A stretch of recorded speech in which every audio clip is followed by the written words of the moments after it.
holds heartbreaking funeral for baby she miscarried at 14 weeks despite not receiving birth of d.eath certificates. A devastated mom held a full funeral for the baby she miscarried at 14 weeks despite not receiving birth of death certificates. Brenda Gabriel, 36, of Stoke Newington, and her partner Bradlee West, 38, were determined that their lost child, who they called Skylar, should have the send-off she deserved. The couple held a service, listening to songs like Halo by Beyoncé and Diamonds by Rihanna in her memory, and carried her tiny body into the chapel in a 30 centimeters long white casket. Publicist Brenda, mom to Joshua, 4, and Amelia Sophia, 2, as well as Casey, 19, from a previous relationship, said, "A baby is a baby." At 14 weeks, she would have been roughly the size of a lemon, and her body and limbs would have formed. According to the law, parents can't be given a birth certificate if their baby is born dead before 24 weeks, so there is no documentation that acknowledges the loss of our baby. But we think Skylar was a real child by that stage, not just a blood clot, and deserved a proper send-off. We had decided to name her Skylar Grace Gabriel West, a name I always loved and which means eternal life. The service, held at the Downs Crematorium in Brighton on November 29, featured songs picked by the parents to tell the story of their baby's life. Brenda told how she wept as she said her goodbyes.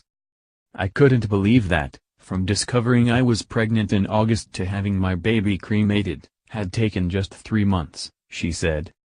It had been an emotional roller coaster, going from surprise, to delight and then heartbreak in such a short space of time. Brenda's pregnancy had not been planned, but when her period was late and she did a positive test, she was thrilled. She said partner of 8 years Bradlee, a football statistician, couldn't have been happier to be a dad again. Deciding not to tell their family until further on in the pregnancy, the couple started quietly preparing for their new arrival. "I just had a feeling it was going to be a girl," Brenda said.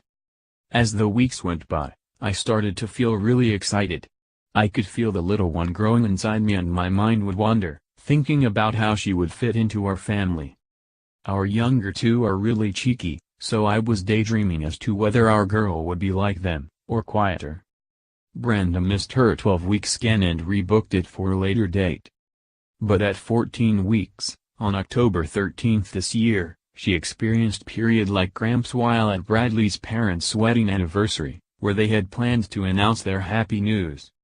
Having experienced something similar a couple of weeks earlier, Brenda called a doctor who told her not to worry.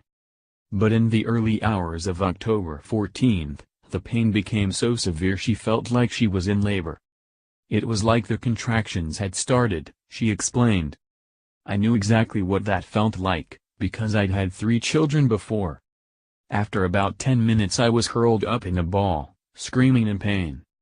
Bradlee phoned 999 and Brenda was taken to Brighton's Royal Sussex County Hospital. Bradlee stayed at the hotel, so he could be there when everyone woke up and not to cause alarm, she recalled. "It was a special weekend for my in-laws and I didn't want them to worry about a bit of stomach pain. I didn't for a moment think I was losing the baby."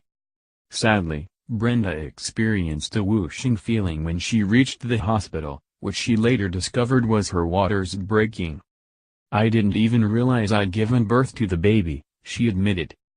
"The doctors cleared the bed away and it all felt like such a blur. When the doctors told me I'd had a miscarriage, I felt in complete shock. I called Bradlee and told him what had happened.